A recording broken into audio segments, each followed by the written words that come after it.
terima kasih atas waktu yang Bapak siapkan untuk saya mewawancarai Bapak tentang dilema etika ini Pak. Ini ada beberapa pertanyaan yang ingin saya ajukan tentang pengalaman Bapak. Yang pertama, selama ini bagaimana Bapak menghadapi permasalahan dilema etika dan atau bujukan moral? Jika kasus yang terjadi berhubungan dengan murid, maka saya mengidentifikasinya melalui wali kelas, guru BK, dan wakil kepala sekolah, lulusan siswaan. Sedangkan kasus yang terjadi yang berhubungan dengan guru dan pegawai yang tidak terpisah, maka dapat saya identifikasi melalui guru lainnya dan wakil kepala urusan kurikulum. Untuk mengidentifikasi antara kasus dilema etika dan kasus bujukan moral dapat dilihat dari alasan pembuatan keputusan tersebut. Jika keputusan yang diambil masuk akal, maka kasus tersebut merupakan dilema etika.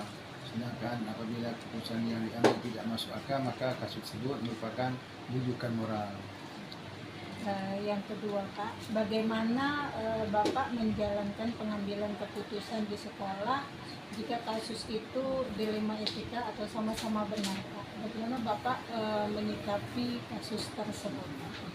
Dalam mengambil keputusan yang saya lakukan adalah melalui diskusi atau musyawarah baik dengan wakil kepala sekolah maupun dengan majelis guru dan pegawai usaha untuk menghasilkan keputusan yang terbaik sehingga diperoleh keputusan yang bisa diterima oleh semua pihak tanpa ada yang merasa dirugikan.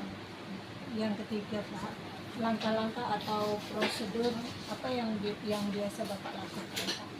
Bila permasalahan yang terjadi menyangkut dengan siswa, yang saya lakukan adalah melakukan pemanggilan orang tua atau wali murid, melakukan wawancara dengan wali kelas dan guru BK.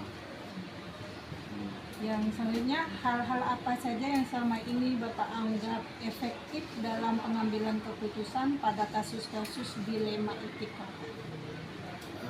Hal-hal yang dianggap efektif dalam keputusan itu biasanya kita lakukan yang pertama itu melakukan musyawarah dengan beberapa guru yang punya peranan pada dilema etika tersebut. Yang kedua, melakukan diskusi lanjutan dengan pendidik dan tenaga pendidikan. Selanjutnya, yang menjadi tantangan Bapak dalam menghadapi kasus dilema etika itu apa saja? Ya, tantangan yang barangkali kita hadapi, pertama adanya perbedaan pendapat. Yang kedua, adanya hal-hal yang terjadi di luar jangkauan ataupun di luar dugaan ataupun di luar pemikiran kita bersama, sehingga memerlukan suatu keputusan yang betul-betul akurat dan betul-betul tertuju kepada permasalahan yang kita hadapi. Yang keenam Pak, apakah Bapak memiliki sebuah tata kala atau jadwal tertentu dalam memutuskan suatu kasus, ataukah langsung diselesaikan pada saat itu juga atau ada terjadwal tersendiri?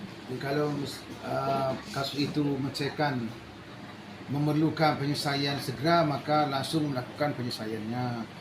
Namun ataupun kalau masih bisa ditunda, tentunya kita akan memanggil pihak-pihak tertentu dan pada waktu yang tepat.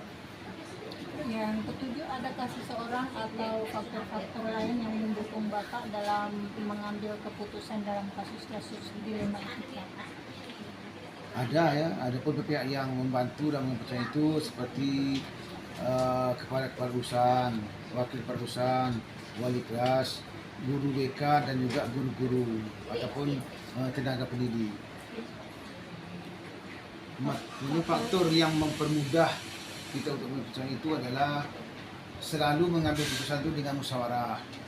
Kita adakan pertemuan-pertemuan, yaitu pertemuan intern dengan wakil kepala sekolah ataupun kaur di ruangan saya ataupun bermusyawarah dengan guru atau rapat majelis guru. Berikutnya menyampaikan peraturan sekolah untuk diketahui oleh orang tua maupun pihak internal sekolah. Dari semua hal kasus yang Bapak hadapi, apa yang bisa Bapak petik dari kasus dilema etika?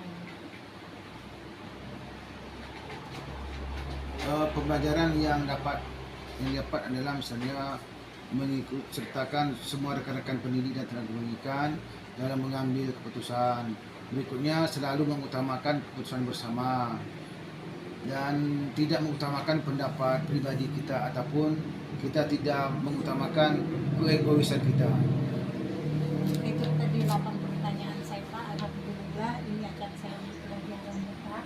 Terima kasih ya Pak atas waktunya Pak. Terima kasih sama-sama ya.